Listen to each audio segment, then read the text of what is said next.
पिछले चंद बरसों में पाकिस्तान में खुदकुशी के वाकयात में इजाफा हुआ है और खुदकुशी सेहत आमा का एक बड़ा मसला बन चुकी है।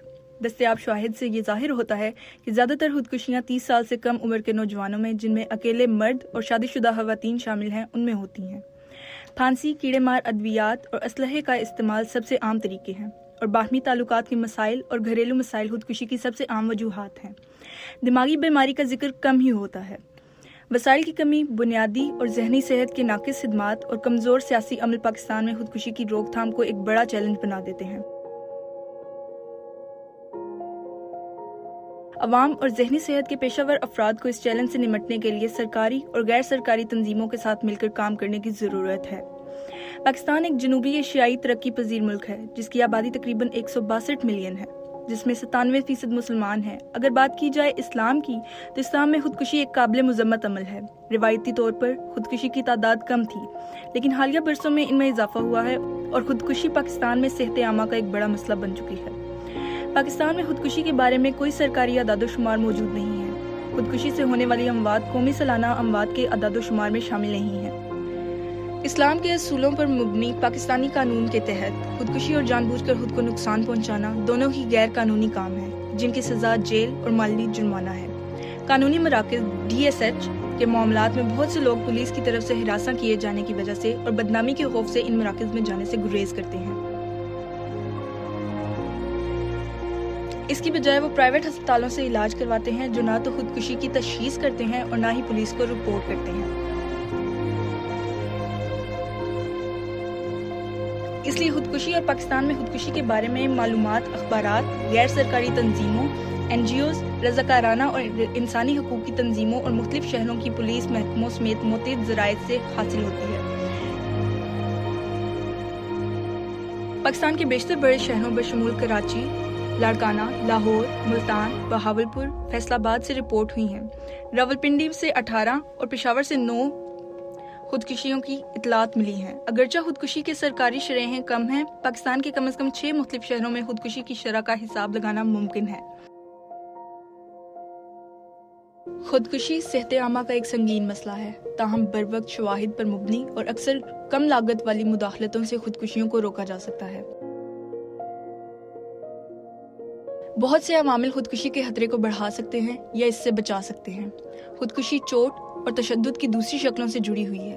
मिसाल के तौर पर जिन लोगों ने तशद्दुद का तजुर्बा किया हो, बशमूल बच्चों के साथ बदसलूकी, गुंडागर्दी या जिनसी तशद्दुद, इनमें खुदकुशी का खतरा ज्यादा होता है। खानदान और कम्युनिटी की मदद से जुड़े रहना और सेहत की देखभाल तक आसान रसाई खुदकुशी के हालात और तर्ज अमल को कम कर सकती है। हर साल 7,03,000 लोग अपनी जान ले लेते हैं और इससे ज्यादा लोग खुदकुशी की कोशिश करते हैं। हर खुदकुशी एक अलमिया है और खानदानों, बरादरियों और पूरे मुल्क को मुतासिर करता है और पीछे रह जाने वाले लोगों पर ज्यादा देर पा असरात मुरतब करता है। खुदकुशी पूरी जिंदगी में किसी भी स्टेज पर हो सकती है और 2019 में आलमी सतह पर 15 से 29 साल की उम्र के लोगों में मौत की चौथी बड़ी वजह थी। खुदकुशी सिर्फ ज्यादा आमदनी वाले ममालिक में नहीं होती, बल्कि दुनिया के तमाम हिस्सों में ये एक आलमी रुझान है। दर हकीकत 2019 में 77% से ज्यादा आलमी खुदकुशियाँ कम और दरमियानी आमदनी वाले ममालिक में हुई हैं। खुदकुशी हर उम्र को मुतासिर करती है। 2020 में खुदकुशी 10 से 64 साल की उम्र के लोगों की मौत की सबसे बड़ी वजह में शामिल थी। खुदकुशी 10 से 14 और 25 से 34 साल की उम्र के लोगों की मौत की दूसरी बड़ी वजह थी। खुदकुशी और खुदकुशी की कोशिशें संगीन जज्बाती, जिस्मानी और मुआशी असरात का बाइस बनती हैं। वो लोग जो खुदकुशी की कोशिश करते हैं और जिंदा रहते हैं, इन्हें संगीन चोटें लग सकती हैं जो इनकी सेहत पर तवील मुद्दती असरात छोड़ सकती हैं। बहुत बड़ा रिस्क है डिप्रेशन और एंजाइटी, बल्कि एक लेटर टूवर्ड्स द सुसाइड है कि ये एक सीढ़ी है उसकी तरफ। इसको सबसे पहले तो अगर ऐसे डिप्रेशन और एंजाइटी के केसेस कहीं पे भी घरों में रिपोर्ट हो रहे हैं तो उनको फौरी तौर पे आपने साइकेट्रिस्ट या साइकोलॉजिस्ट से एवेल्युएशन करवा लेनी है, क्योंकि अगर उसको ठीक नहीं करेंगे तो ये लोग तो they are prone to suicide.